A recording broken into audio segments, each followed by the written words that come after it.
لو عندك ضعف في عضلة الرجل وعايز تكبرها وتخليها أقوى، اتفرج على الفيديو ده للآخر عشان أنا هشرح ازاي تختار تمارين في يوم الرجلين، وهتكلم عن تفاصيل تانية كتير. فياريت ما تنساش تعمل لايك للفيديو واشتراك في القناة. وطبعا ده هيكون الجزء التاني من فيديو تمرين للرجلين. طبعا أنصحك ان انت ترجع تتفرج على الجزء الأول اللي نازل قبل الفيديو ده على طول، عشان تكون معايا على الخط وتكون مجمع انا هتكلم في ايه في الفيديو ده. طبعا زي ما شرحنا في الفيديو الأولاني ان انا بقسم تمرينة الرجل في الاسبوع ليومين، يوم بستهدف فيه بشكل اساسي الخلفيات ويوم بستهدف فيه بشكل اساسي الاماميات. طبعا الفيديو الاولاني كان للخلفيات والفيديو ده هيكون للاماميات، ولكن الفرق ان في الفيديو ده هيكون فيه تفاصيل اكتر شويه من الفيديو الاولاني. فانا حبيت ان انا اصوره من اول التسخين خالص، من ساعه ما بدات اعمل الدايناميك ستريتشنج زي ما موضح قدامك، وبعد كده هنبدا ندخل في التمرين واحده واحده. طبعا التسخين هو جزء اساسي ومهم من تمرين الرجلين واي تمرين بشكل عام، لان التسخين هو هيأكد وهينشور الاداء المظبوط وتجنب الاصابات والموبيليتي المظبوطه والمطلوبه لاداء تمارين الرجلين بشكل خاص، لان فيها تمارين بتحتاج تسخين كويس وموبيليتي كويسه جدا زي تمارين السكوات مثلا. ولكن انت لازم تاخد بالك ان التسخين ما يبقاش مهلك بالنسبه لك، يعني ما تفضلش تسخن تسخن تسخن لحد ما تاخد طاقه من الطاقه اللي انت المفروض توجهها تجاه اداء التمرين عشان تشيل اوزان فتعمل هايبرتروفي للعضله فاوزانك تزيد في الاسبوع، اللي هو الهدف الاساسي من نزول التمرين. فدايما خلي التسخين بتاعك يكون فيه دايناميك ستريتشنج خفيف خالص زي اللي انا بعمله ده، او ان انت تعمل تسخين عن طريق اداء الحركه اللي انت هتتمرنها بس باوزان خفيفه خالص، بحيث ان انت بس تيميوليت او تقلد الحركه اللي انت بتلعبها بس من غير اوزان، بحيث ان انت بس تعرف الجهاز العصبي بتاعك ان انت هتقوم باداء نفس التمرين ولكن باوزان اعلى. ولكن الهدف الاساسي ان انت ما تهلكش نفسك في التسخين. طبعا من الاخطاء اللي بشوف ناس احيانا بتعملها في التسخين هو اداء الاستاتيك ستريتشنج قبل التمرين، ولكن ده في وجهة نظري الشخصيه حاجه مش المفروض ان انت تعملها، وان انت تخلي الاستاتيك ستريتشنج بعد التمرين. طيب ده ليه؟ لان الاستاتيك ستريتشنج قبل التمرين ممكن يعرضك للاصابات، لان العضله بتروح في رينج اوف موشن او بتبقى في لينثند بوزيشن انت مش متعود عليه. طبعا لبعض الناس، في ناس تانية ممكن تعمله وعادي ما يحصلهاش حاجه، ولكن ده الجنرال جايد لاينز اللي انا بتكلم فيها. ولكن مش دي بس المشكله، في مشكله تانية وهي ان قوه العضله نفسها بتقل بعد اداء الاستاتيك ستريتشنج، وده بيكون عن طريق تقليل الاشارات العصبيه المرسله الى العضله لعمل انقباض شبه كامل. يعني النيورال درايف نفسه بيقل بعد ما بتعمل الستاتيك ستريتشنج كتير قبل التمرين، وده طبعا مش في مصلحتك. حضرتك عايز ان انت النيورال درايف يبقى قوي جدا، العضله تعمل الباور اوتبوت بتاعها باكمل شكل ممكن، بحيث ان انت تشيل اعلى وزن ممكن، فتعمل اعلى ستيمولس او اعلى تحفيز للعضله بحيث ان هي تكبر ويحصل هايبرتروفي بعدين. وطبعا بما اننا اتكلمنا عن النيورال درايف، فانا احب اقول ان انا دايما في التمارين بشكل عام وفي الرجلين بشكل خاص بحب دايما ابدا بالتمارين التقيله الاول. يعني مثلا لو رجعت الفيديو الاولاني هتلاقي ان انا بدات الديد ليفت الاول، ودلوقتي ببدا السكوات الاول، عشان دي التمرينه اللي بتكون صعبه تشالنجينج جدا، بتعمل فاتيج كبير جدا من حيث اداء العضلات او من حيث الجهاز العصبي نفسه. تمرينه ديماندنج تقيله، فعشان كده دايما انا بحب ابدا فيها واخلص منها في الاول لما يكون عندي طاقه عاليه. ولكن في سؤال مهم جدا بقى، هو احنا بنختار التمارين بناء على ايه اصلا؟ يعني انا ليه دلوقتي بدات السكوات؟ وده ياخدني لنقطه مهمه جدا، وهو حاجه اسمها السترينث كيرف اوف ذا ماسل ات ان اكسرسايز. يعني ايه؟ يعني العضله اللي انا بمرنها دي بتكون قوية في انهي جزء من المدى الحركي، وانهي جزء من المدى الحركي بتكون ضعيفة فيها. طبعا انت تهت مني، خليني اشرح لك بالراحة. يعني مثلا خلينا ناخد مثال على تمرين السكوات اللي قدامك دلوقتي. منطقي جدا ان حضرتك لما بتيجي تلعب سكوات، كل ما بتنزل بالبار لتحت كل ما الحركة بتبقى أصعب، كل ما بتطلع لفوق في الحركة كل ما بتحس ان الموضوع بقى أسهل. فده معناه ان ده اسمه ascending strength curve، يعني كل ما بطلع لفوق كل ما الحركة بتبقى أسهل. طب ليه الحركة بتبقى أسهل أصلا؟ لأن بناء على ascending strength curve في الحركة دي العضلة الرجلين بتبقى أقوى وبتطلع باور اوتبوت أعلى في وضع الانقباض، فبتقدر ان انت تحس. يعني تلاقي ناس مثلا تمارين السكوات ممكن تلعب ب 20,000 كيلو وبينزلوا تلت عدة. طب هم بينزلوا تلت عدة ليه؟ بالرغم ان الوزن ستيل تقيل برضه، لان العضلة بتطلع باور اوتبوت كبير جدا في الوضعية دي طول ما انت فوق، ما بتنزلش للاخر. ففي حقيقة الأمر السترينث كيرف ده بيختلف على حسب وضعية العضلة أو على حسب التمرين اللي أنت بتتمرنها. طبعا في حاجة تانية اسمها ريزيستنس بروفايل هنجيلها قدام، ولكن بخصوص السترينث كيرف عندنا حاجة زي الاسندنج مثلا في السكوات زي ما قلنا، زي مثلا تمرين الليج اكستنشن اللي هي العضله بتكون قويه في وضعيه الانقباض. عندنا حاجه اسمها بيل شيبت اللي هو العضله بتكون اقوى في الميد رينج في نص المدى الحركي زي مثلا البايسب كيرل. وفي حاجه اسمها ديسندنج اللي هو العضله بتكون اقوى في وضع الاستطاله زي مثلا البول ابس. فانت هتسال سؤال منطقي جدا دلوقتي، هتقول لي يا كابتن مصطفى هو اللي انت بتشرحه ده لازمته ايه عليا؟ يعني انا هستفيد ايه لما اعرف السترينث كيرف او الريزيستنس بروفايل؟ هقول لك ان انت من خلال معرفتك بالنقط اللي انا بتكلم فيها دي هتقدر تختار تمارين متنوعه بحيث ان العضله تكون بتطلع ماكسيمال باور اوتبوت في كذا رينج اوف موشن.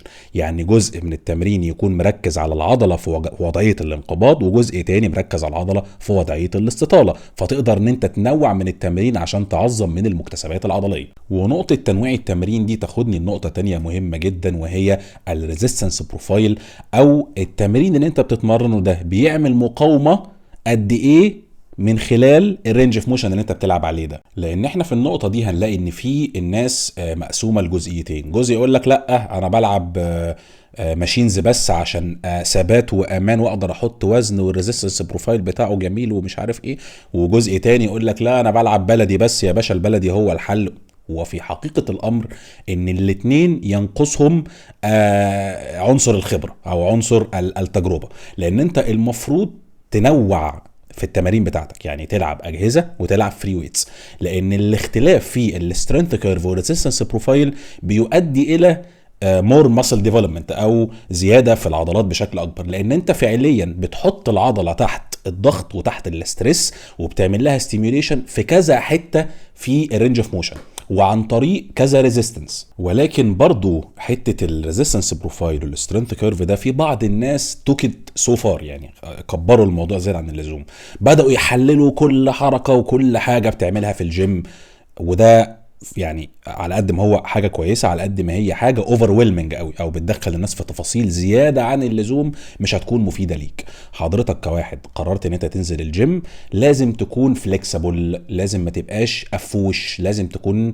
اوبن ان انت تجرب حاجات جديده كتير، ان انت تلعب اجهزه وان انت تلعب فري ويتس. لان مثلا لو رجعنا لتمرينه السكوات مثلا هنلاقي ان السترينث كيرف اسندنج ولكن الريزيستنس بروفايل هو جاي من الجاذبيه، فهو كونسيستنت، يعني الريزيستنس ثابته طول الحركه من ساعه فوق لحد تحت. ولكن الفكره فين او الاختلاف فين؟ ان عضله رجليك هي اقوى فوق لكن الريزيستنس ثابته.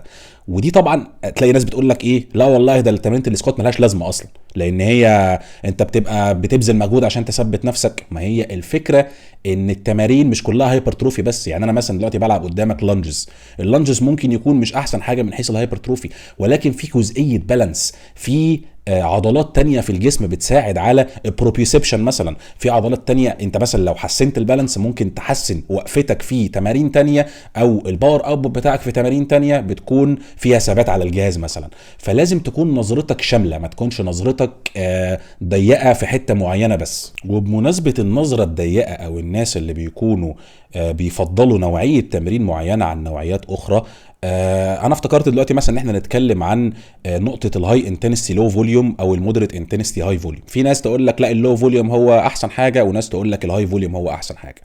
انا عندي سؤال بس، هو حته احسن حاجه دي انت بتجيبها منين؟ يعني انت بناء على ايه قلت الهاي فوليوم هو احسن حاجه او اللو فوليوم هو احسن حاجه؟ الفكره ان انا وانت مش زي بعض، ومحمد واحمد مش زي بعض، وسيد وعبد اللطيف مش زي بعض. احنا كبشر في بينا اختلافات، في حاجات كتير جدا، ابسطها هو الماسل فايبرز تايبس. انواع الماسل فايبرز عندنا كلنا مختلفه عن بعض، وانواع الماسل فايبرز في جسمك نفسه، يعني انت نفس الشخص اهو ممكن جسمك نفسه يحتوي على انواع ماسل فايبرز بتوزيعه مختلفه انت مش هتعرفها، مش هتقدر تحددها. لان في انواع ماسل فايبرز اللي هي السلو تويتش والفاست تويتش، انواع ماسل فايبرز بتساعد على الانديورنس وانواع بتساعد على الاكسبلوسيفنس او القوه.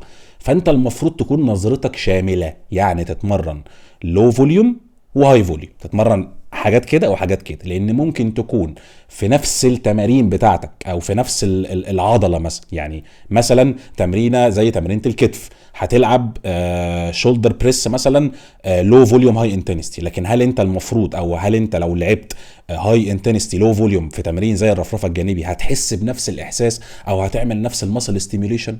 ممكن ينفع لك انت، ما ينفعليش انا.